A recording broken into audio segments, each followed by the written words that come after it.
Hey everyone, welcome back to Future Scot Friday. I'm your host, Danny. And I'm your other host, Noor.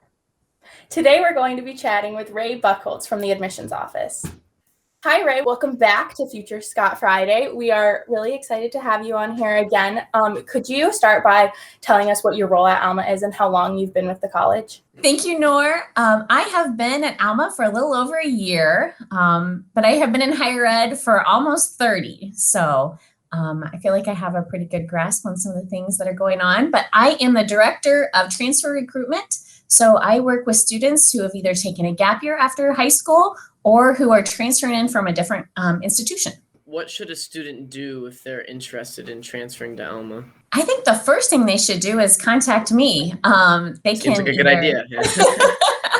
They can either email me or call me. My information is on the website, so at alma.edu. They can look at on our website. We have a great transfer page. There's kind of a main page, but then they can drill down into different areas: scholarship, transcripts, even like what the application process is going to be like.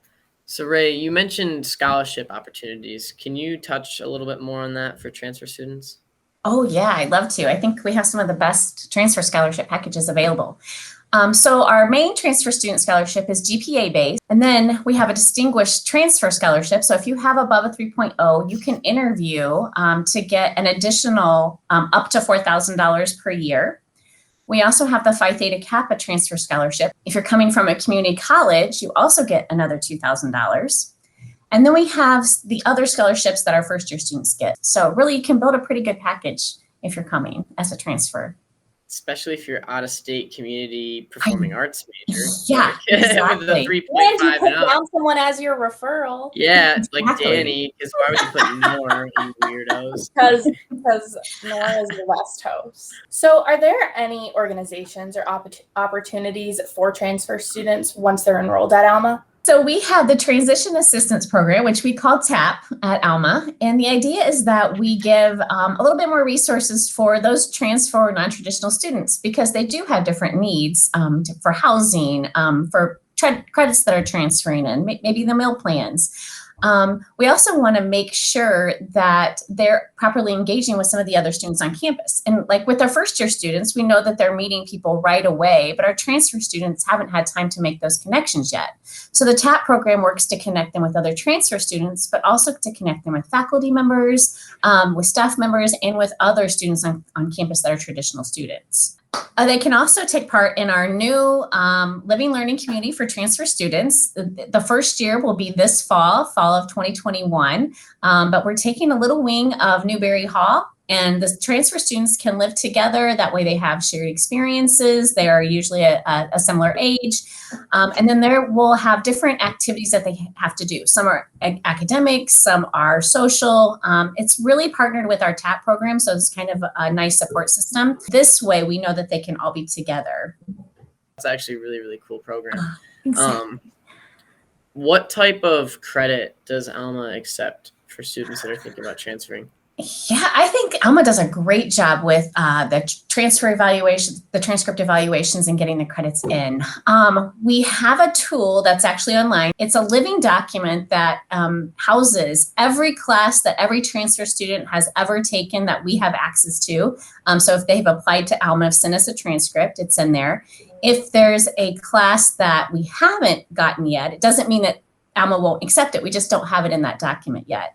So they can send all of their information to me. If there's any questions, definitely they can contact me. We work really hard with our registrar's office to make sure that they get credit for all of the work that they've already put in. That transfer credit tool is awesome. I used it like for some summer classes that I've taken.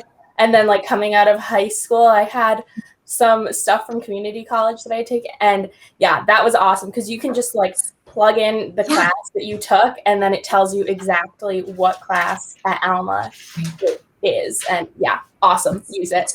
I agree. It's fantastic. Yeah. And if a student is coming in with AP credit, or they were dual enrolled, or even some of them have IB classes that they've taken, we do give them credit for those too. We just need to make sure that they're on the transcript. And if the student could let us know, we can do a little bit more digging to make sure that they get everything that they're supposed to get. So why do you enjoy working with transfer and non-traditional students? So before I got into this role, historically, I've worked with international recruiting. So I loved forming, you form kind of these deeper bonds with students that you really have to dive into their lives, and you have to work with them a little bit more closely to find out exactly how their classes are going to transfer and what they need to get here. And I found that the transfer and non-traditional students are very similar. They have experience, they know what they're looking for, and they're actually seeking out some of these ways to get here. And so there was a very similar feel between my international students and then the transfer students. I also like that they're pretty determined. And when they apply here, it's because they've already heard all of the great things about Alma. I really have enjoyed working with them. They're a little bit older sometimes. Some of them are even my age, which is really nice to have kind of that shared bonding experience. But I know, as Danny laughs, I am old. Oh my God.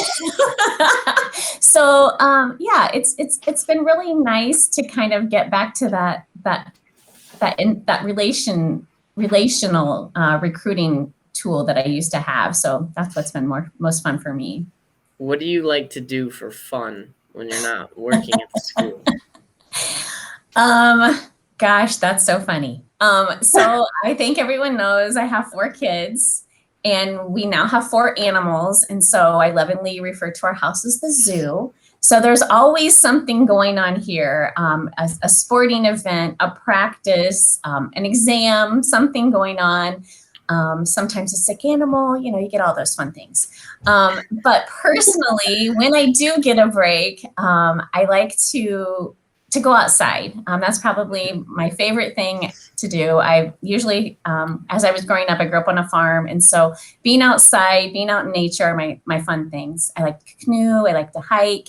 I used to play volleyball a long, long time ago, so I do still like to do that. It feels a little different now, but still my fun thing. I think you got a taste of this game that we like to play called This or That. I think you got like 1 question in the admissions episode. I think I did. But it's just spitfire questions with about Alma, and you don't really have to explain your answer unless you really want to. So go ahead, Nor.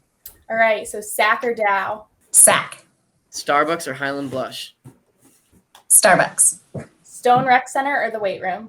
Stone Rec Center. Highland chicken or popcorn chicken? I've never had either. That's fair. Okay. Bagpipes or Highland dance? Bagpipes. Football game or basketball game? Football game. Serendipity or Cold Stone? Serendipity. Galston or Bresky? Gelston. Yeah. And then controversial one, Pizza One or Pizza Sam? So this is still the same answer because I still haven't had Pizza Sam's. It's Pizza Sam. Yeah. Right? But I love Pizza One. It's okay. They have DoorDash now in Alma, so you can DoorDash some Pizza Sam's to you. Thank you so much for joining us for a second time, Rae. It was a pleasure. Tons of laughs. Great time. And I hope you go back and your zoo isn't too messy. Hopefully the kids have cleaned up. So thank you. I love seeing you both. It was a pleasure to be on here. Thanks, Rae. See you later. bye. Thank you all for watching this episode of Future Scot Friday. Don't forget to tune in next Friday at noon for the next episode. Or if you missed any of our previous episodes, you can find those on our Instagram, Facebook, or website. And don't forget, it's always a great day to be a Scot.